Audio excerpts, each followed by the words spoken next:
প্রত্যেকটা সন্তানই তার বাবা-মায়ের কাছে মহামূল্যবান। সন্তানের জন্য বাবা-মা সবকিছু করতে পারে। টিফিন ভরতে একটা কথাই মাথায় খেলছিল। আজ হয়তো আমার মতন অনেকেই তার বাচ্চার জন্য টিফিন সকালে তৈরি করত, বাচ্চাকে দেওয়ার জন্য। ফারিহার স্কুল ছুটি হয় ৪টায়। তো তাকে প্রতিদিনই আমি টিফিন সকালে করে দিয়ে দিই দুপুরে খাওয়ার জন্য।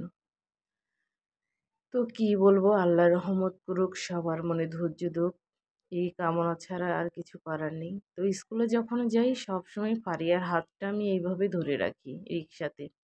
তো ফারিয়া সবসময় বলে, রাস্তা পার হওয়ার সময় ওর হাতটা ধরে রাখি, আবার রিক্সাতে যখন যাই তখনও। তো ওকে কিভাবে বলি যে বাবা-মা চায় সবসময় তার সন্তান যেন নিরাপদে থাকে, সুস্থ থাকে। বাবা-মার যা কিছুই হোক না কেন, সন্তানকে বাবা-মা তার সর্বোচ্চ দিয়ে আগলে রাখতে চায়। আমার মতো হয়তো সেই বাবা-মাগুলো তার সন্তানদের এইভাবে যত্ন করে স্কুলে দিয়ে আসছিল, কিন্তু তাদের আর আনা হলো না।